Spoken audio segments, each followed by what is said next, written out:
Markets go up and markets come down. It's coming down. Then we're going into depression, and then we go into revolution. And that was the first time I saw history of what I was taught at the academy in real life. I went, oh my God, this stuff about Marx, Lenin, Mao, Stalin, Hitler is true. Marx had one thing, he said it was the abolition of private property. In other words, we could own nothing. And as a capitalist, that kind of upsets me a bit, So they wanted to take all of our private property away, and it would then go to the state. And that's why when you study communism and Marxism, it's a centralized economy. In military terms, it's called command and control. I went to military school. So it's a command and control economy where the government tells you everything. So that's why the Federal Reserve Bank is part of a communist thing. It's a central bank. And the central bank is not American, it's not a bank, and there's no reserves in it. And it's the Fed today is the third central bank. And for history, since Jefferson and those guys, they kept saying we cannot have central banks. But because our academic system is basically Marxist, most school teachers are Marxists, they just don't know it because they didn't study Marx like I did. I'm a capitalist. I don't have a job, I don't have a paycheck. It's so opposite because that was my rich dad teaching me and my poor dad said get a safe, secure job. So the mindsets are completely opposite.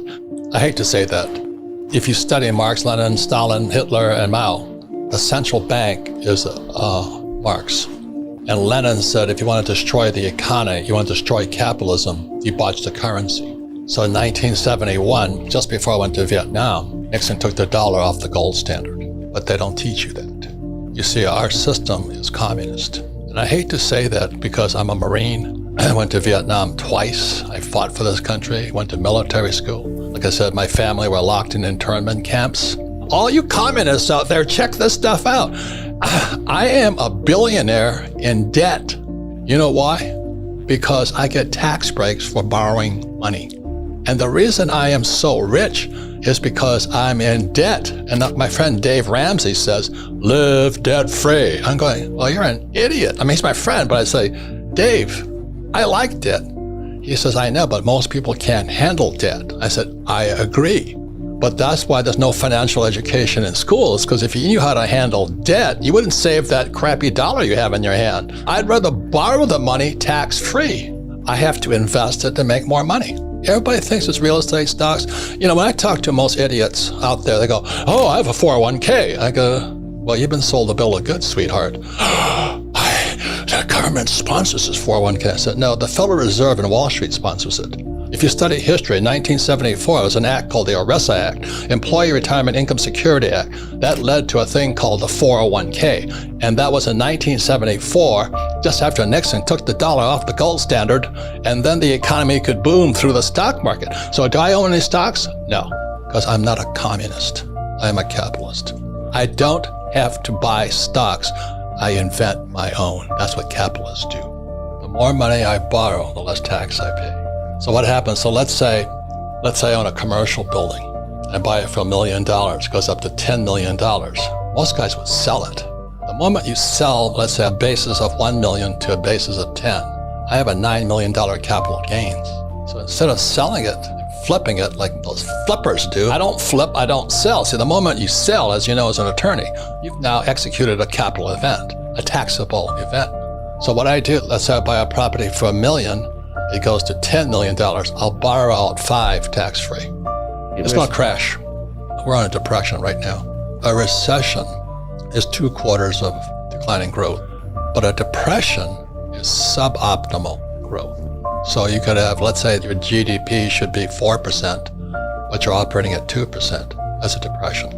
People don't know history. Is that what happened on September 17, 2019? There was a crash in the repo market. The average person has no idea what the repo market was. Then what happened in 2021, so they pumped up. So the last time there was a crash in the repo market was 2008. So I'm sitting here in 2019, September 17th, I said, my God, the repo market crashed. And then a few months later, COVID appears.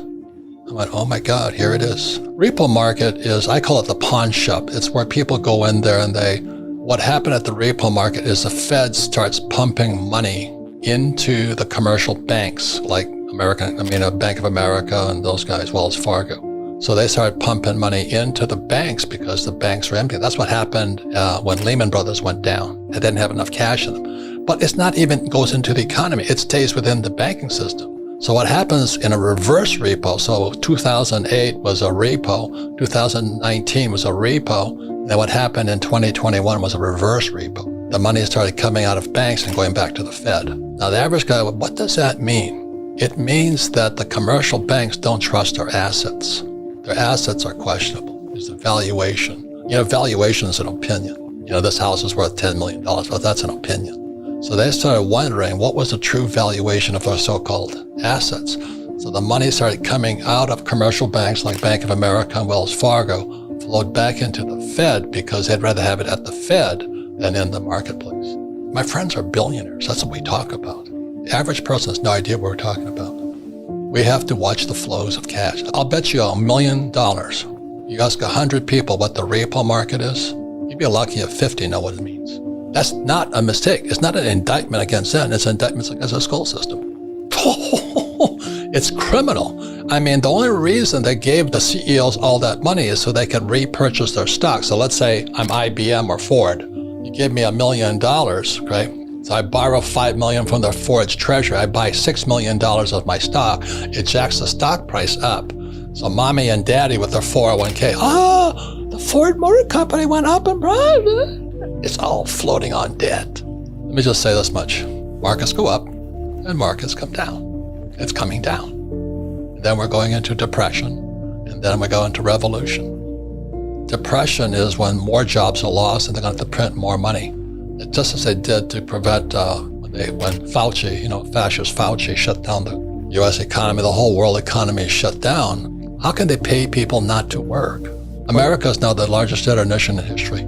Student loan debt is out of sight. Consumer loan debt is out of sight. Stock market is all based upon debt. The debt to GDP ratio, it was really simple. When debt to GDP hits 90%, so we have 90% debt to GDP. That's pretty optimal. That means every dollar you borrow, when it's 90%, the economy grows by 10%. So it's a 10 to 1, a 10% ratio. Today, the debt to GDP ratio is 140%. They cannot add any more money to it. It's not going to grow. That's what it means. So it's like a guy who has a house that's he kept refinancing his house and he loses his job. He can't borrow anymore. So that's what happens when the debt to GDP went past 90 to 1, 90% debt to GDP. Today it's 140%. We're bankrupt. Well, the average guy has no clue what I just said to you. We're already finished. Gold, silver, Bitcoin, bullets. Only reason I buy Bitcoin is I don't trust my government. I don't trust the Federal Reserve Bank. I don't trust the Treasury. I don't trust basement Biden, and I don't trust the stock market. Now, if you trust all four of them, have a good life. I have gold, silver, Bitcoin. So Bitcoin is a bet against the government. I'll say this one more time. If you study Marx, a central bank is essential to communism. That's the Fed. It's the third central bank we've had. It came into existence in 1913. In 1913, the Fed was created, so was the tax department in 1913. Oh, coincidence. The average guy has no idea that happened. One more quick story, really quickly. I hang out with a friend, he's a billionaire. I mean, most of my friends are billionaires, close friends, No, but we're billionaires because of debt. We didn't sit there and save our pennies. So anyway, we said, well, is there a crash coming? So I don't know. We're looking for a sign from God. So right after they kind of lifted all the things on COVID, we walked into this restaurant right down the street here in Scottsdale, and everybody was dressed in evening gowns, And he looked at me and I looked at him and said, the crash is coming. I said, when you have all these old guys like me and their wives dressed in evening gowns, the end is near. We call it the evening gown theory of economics. Just before every crash, people are the happiest. And then they get really depressed, and that's when the capitalists get rich because everything goes on sale. And so everything's opposite. There's always the three sides to every coin, heads, tails, and the edge of the coin. And I stand on the edge and say, well, it's boom and bust and all this. But anyway, everything is opposite. There's always three sides to a coin, heads, tails, and the edge. And intelligence is found in the edge. And our trouble with opinion is you have to take a side.